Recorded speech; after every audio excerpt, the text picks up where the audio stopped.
Bueno, la economía es nuestra principal preocupación de siempre y en épocas de elecciones donde se juega mucho el voto bolsillo, muchísimo más, por supuesto. Entonces, hoy convocamos a alguien que sabe muchísimo de economía, que sabe explicarla, que es economista, que es periodista. Fue alguna vez mi jefe en una redacción, en la vieja redacción del Cronista. Se llama Enrique Sebach y está con nosotros. ¿Cómo te va, Enrique? Joven jefe. Un joven jefe tuyo, sí, mío, ¿no? Sí, mío. claro, por supuesto. Sí, exactamente. ¿Cómo estás? ¿Bien? Bien, bien, gracias por la invitación. Bueno, por favor. Bueno, primero, ¿qué pensás que va a ocurrir con la economía de acá a octubre? Y después te voy a preguntar qué va a ocurrir después. Está bien. Bueno, la economía, por empezar, frenó la recesión. Las recesiones normales en la Argentina duran un año, las muy malas duran mucho más. Esta duró un año, fue de octubre del 2015 a octubre del 2016. Ahí dejó de caer, empezó a recuperarse. La característica que tiene esta recuperación de otras es que primero es una recuperación en un escenario internacional muy adverso, con Brasil cayendo, con el dólar fuerte, con la soja relativamente baja, de manera que es una recuperación que de afuera te ayuda poco. Segundo, es una recuperación que por esa misma razón y por otras que puedo contar después, es muy dispar, o sea, hay mucha diferencia entre sectores, y por lo tanto en promedio es una recuperación chiquita, poquita. La economía va a crecer, otra vez dependiendo del sector más o menos, pero no va a ser, digamos, un boom para el día de las elecciones, digamos, no va a ser el boom del 2011 del 54% de los votos, en donde la soja volaba y el gobierno gastaba a troche y moche. Va a ser una recuperación poquita, no va a ser negativa para las elecciones, no creo que sea extremadamente positiva, digamos. La gran pregunta es si la economía no producirá un voto castigo, en todo caso, en algunos sectores. ¿Vos qué pensás de eso? Mira, no sé, a ver, otra vez, es muy dispar. Los sectores de más bajos recursos son los más perjudicados por la parte económica, porque la inflación ha sido muy fuerte en la canasta básica, ¿no? Porque veníamos de precios muy retrasados en alimentos, bueno, todo aquello que tiene que ver con el tipo de cambio, sumado a lo que venía atrasado el tema tarifas en general. Pese a que hay una tarifa social y pese a que transporte se postergó el aumento, los aumentos que hubo al resto se trasladan a los precios. Entonces, ese sector fue el que más sufrió. Ahora tiene salarios nuevos, digamos, porque las paritarias se están arreglando con una tasa, digamos, con una tasa de inflación que baja y entonces se tiene un poquito más de poder de compra. Y un dato que a mí me llamó mucho la atención, a vos también seguramente, de los encuestadores, yo no hago encuestas para estos temas, pero la discrepancia que hay entre el presente y la expectativa de futuro. O sea, sí, es impresionante. La mayoría de la gente sigue pensando que el futuro va a ser mejor. Sí. Entonces, me parece además que un voto castigo está más mezclado con un voto esperanza, sin dejar de tener en cuenta, obviamente, que hay algunos sectores que seguramente va a haber voto castigo porque no la están pasando bien. Sobre todo en segmentos de la provincia de Buenos Aires, del conurbano bonaerense, donde también hay mucho trabajo en negro, se acabaron las changas, claro, el trabajo informal. En realidad el trabajo informal depende del trabajo formal, ¿no es cierto? Porque si vos tenés unos pesos más en el bolsillo, lavás el auto una vez por semana en lugar de una vez por mes, haces pintar lo que tengas que pintar, cortás el pasto. Cuando no tenés plata en el bolsillo, el trabajador formal deja de demandar estas cosas, que es las que le dan trabajo al trabajador informal. O sea que ese es el sector, digamos, más castigado, te diría, de este tema, ¿no? ¿Qué sectores son los ganadores y perdedores, más allá de que hay estos sectores que vos, estos segmentos que acabas de decir? Primero, obviamente, salieron perjudicados en la primera fase. Primero, obviamente, los sectores que tuvieron shock, digamos, shock en sus precios, ¿no es cierto? El campo, digamos, el agronúcleo, le bajaron, se le eliminaron impuestos y se unificó el tipo de cambio, con lo cual su precio es un precio pleno, y eso ha andado muy bien, más allá de los problemas climáticos. O sea, si no hubiera sido por los problemas climáticos estaríamos en un verdadero récord, pero aún así va a haber mucho más dinero por la cosecha.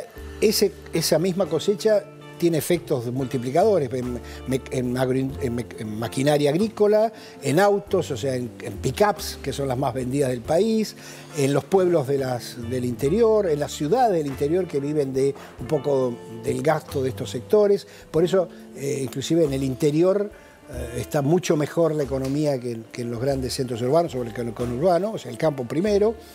todos aquellos que no tienen que competir tan fuertemente con el exterior o son muy productivos compitiendo con el exterior. Uno es el campo, puede ser la minería, el petróleo, la energía, que empiezan a cambiarle los precios. Algunos sectores, los sectores vinculados a la obra pública, porque el gobierno está haciendo mucha obra pública, por suerte, ¿cierto? Este año digo por suerte porque veníamos con mucho atraso allí. Y algo que empieza a moverse en la construcción privada con el crédito, o sea, los sectores más vinculados a donde ya empezó el dinamismo de la economía porque se hicieron los cambios que en otros sectores hay que hacerlos mucho más lentamente, digamos, ¿no? Todo el mundo sabe que el déficit fiscal a este nivel es insostenible. Sí. Me da la impresión de que el gobierno no va a operar de manera muy brusca, ni ahora ni nunca, salvo que esté urgido por algún acontecimiento. A mí una alta fuente de la Casa Rosada, recién lo decía, me dijo, tenemos que bajar el déficit y bajar los impuestos. Son dos cosas tremendas. ¿Cómo se hace eso después de octubre? Primero se hace, para hacerlo primero hace falta algo que vos lo dijiste muy bien. Hay una frase que me parece que es clave en esto. Todo el mundo sabe que esto es insostenible. O sea, los países reaccionan, la sociedad reacciona cuando todo el mundo sabe, digamos, ¿no? Cuando es una cuestión de expertos, es muy difícil. Así que la condición necesaria, una de las condiciones necesarias está, todo el mundo sabe. La segunda condición necesaria está, el gobierno también lo sabe y es consciente de ello, y el presidente más, quizás sea el primero en saberlo. Después viene, por supuesto, el tema más difícil, porque la Argentina no está como está por no saberlo, sino por no saber enfrentar ese conflicto. Digamos. El récord de inflación que tiene Argentina en 70 años es el récord de resolver los conflictos con inflación en lugar de bajar impuestos, bajar el gasto o lo que tengas que hacer para esta historia. Hay varias cosas que el gobierno está preparando. Una es una reforma impositiva, por supuesto, que es un problema serio, porque todo el mundo sabe que estos impuestos son impagables. Si bajás los impuestos tenés que hacer algo con el gasto, porque si no te queda más déficit, ¿no es cierto? Y ahí en el gasto es más complejo, porque primero porque hay una parte del gasto que es inflexible. La verdad que es inflexible en teoría, porque, digamos, en el 2001 López Murphy quiso bajar 15%, no sé qué, los salarios y lo echaron, y Duhalde lo bajó 50% con la inflación. O sea que la inflexibilidad no existe. Lo que existe es o te pongo más inflación y te lo hago flexible, o te lo hago bien, o por las buenas o por las malas. Lo que pasa es que el gobierno kirchnerista le sumó, entre nación y provincia, debe ser como 2,5 millones de empleados públicos más los jubilados que, por supuesto, necesitaban, había que hacerlo, pero muchos jubilados que no merecían la jubilación, entre comillas. Porque no habían aportado, si vos. No porque no habían aportado, sino porque no habían aportado y tenían ingresos por otro lado. O sea, hay mucha gente, cuando vos mirás a quién se le dio la jubilación de los que no habían aportado, una parte importante se lo dio a gente que tiene otros ingresos, o a gente que de clase media o clase media alta. O sea, hubo un derroche allí, un despilfarro bien argentino de darle los subsidios a quienes no lo necesitan.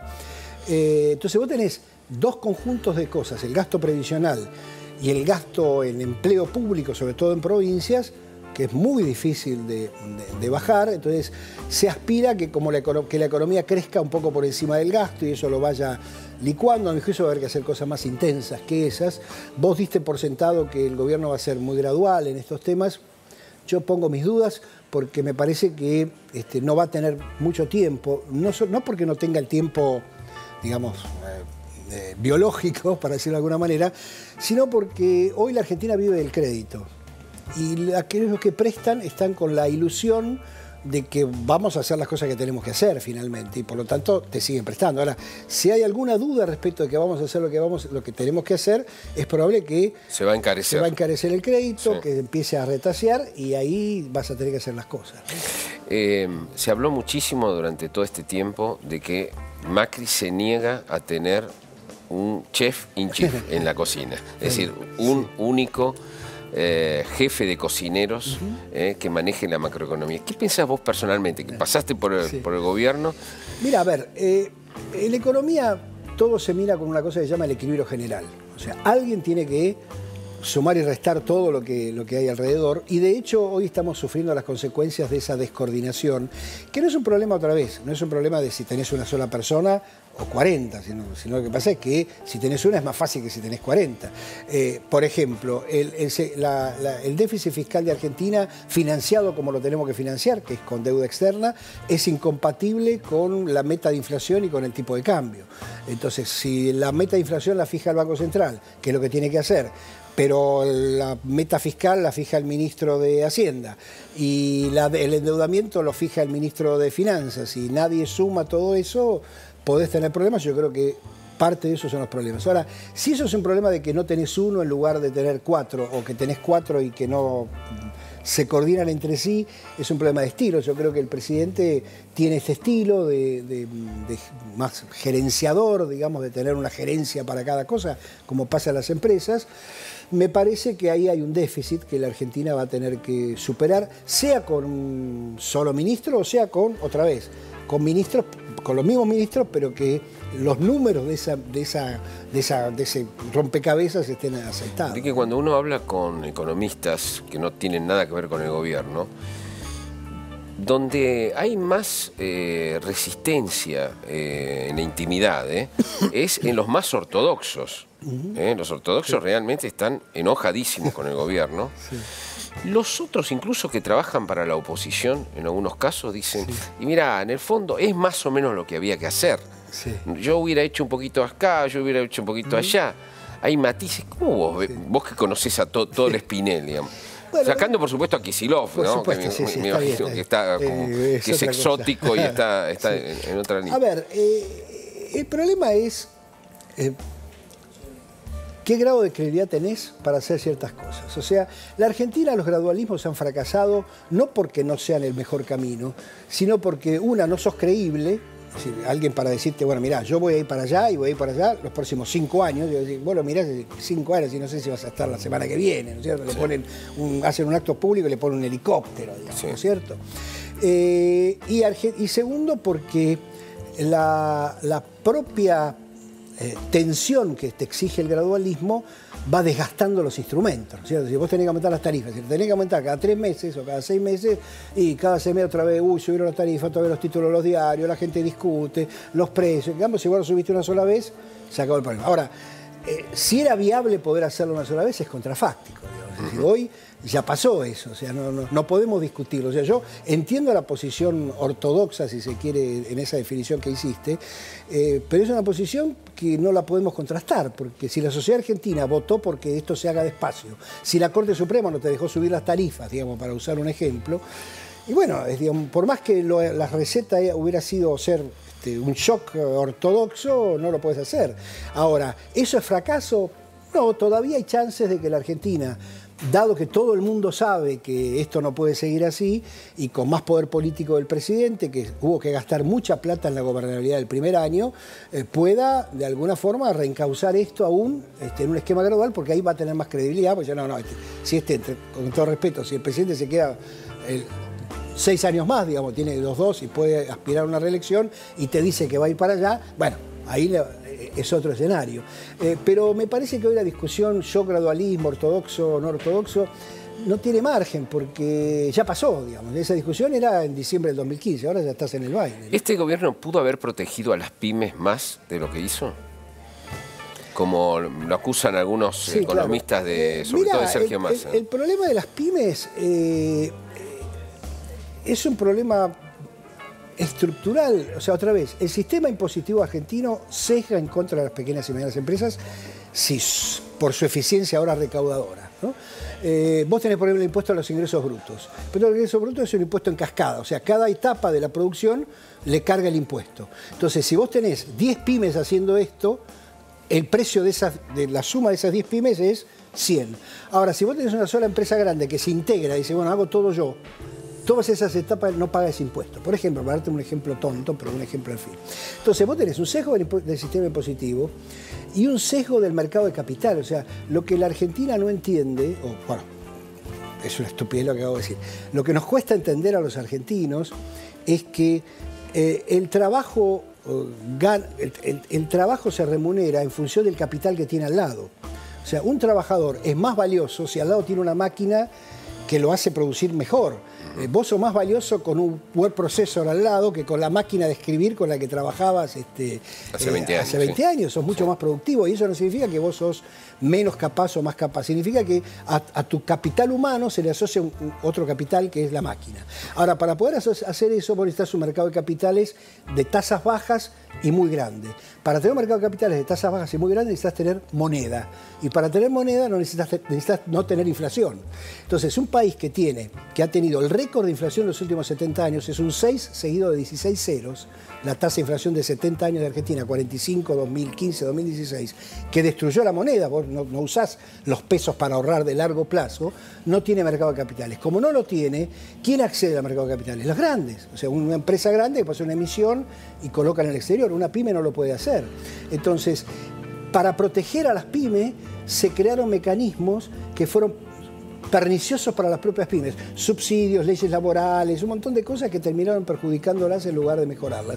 Y ahora otra vez tenemos el diagnóstico mal, porque el tema es bajar la tasa de inflación, poner los precios donde hay que ponerlos, tener un mercado de capitales y tener crédito para empresas que necesitan ponerle mucha tecnología a su vida. Hoy el atraso tecnológico que tiene la Argentina en cualquier aspecto es fenomenal. Basta cualquiera que viaja, y hoy tenemos la posibilidad de hacerlo porque el dólar está barato, te das cuenta, ¿no es cierto? Duhovne pensaba antes de ser ministro que era importante hacer una reforma para blanquear el trabajo en negro masivamente. Correcto. ¿Es posible esa reforma? Yo creo que es posible, hay que convencer a los sindicatos, pero yo creo que es posible. Lo que pasa es que... ¿Los sindicatos no querrían estar en blanco? Pasa? Hay una cosa media rara. ¿No tendrían más clientes? Es difícil de entender eso, sí. Porque para el sindicato el impuesto al trabajo no es el impuesto al trabajo, es parte de su recaudación. En las obras sociales, en su cuota sindical, etc. Para un trabajador es un impuesto al trabajo, y lo paga siempre el trabajador. Esa idea de que lo paga ahí aporte patronal. El empresario paga lo que rinde tu trabajo y lo divide entre tu sueldo y el impuesto. Entonces, bajar impuestos al trabajo es básicamente ayudar a aquellos que tienen menos capacitación, porque, digamos, aumenta su salario bajando el impuesto. Los sindicatos tienen un sesgo, primero porque son los representantes de los que tienen mejores salarios. Vos fíjate que el leitmotiv de un sindicalista en Argentina es bajar el impuesto a las ganancias. Eso no pasa en ningún país del mundo. ¿Por qué? Porque aquellos que están en el sector informal no tienen dirigentes sindicales. Los desocupados, digamos, no hay un sindicato de desocupados del obrero de la construcción, claro, o de sindicato de desocupados de la Unión Obrera Metalúrgica. Esos son los piqueteros, digamos, que le dieron rango de sindicalistas ahora. Entonces vos tenés todo un proceso social que hay que reformular en la Argentina. Ahora, claramente, si vos no bajás los impuestos al trabajo y no blanqueás a los trabajadores en la Argentina, tenés un problema serio. Es una reforma pendiente, entonces. Sí, y creo que está claramente en la carpeta postelectoral, ¿no? Junto con la previsional, que es otro problema serio. Muchas gracias. Estuvimos con Enrique Sebach, que es muy agudo siempre y muy didáctico.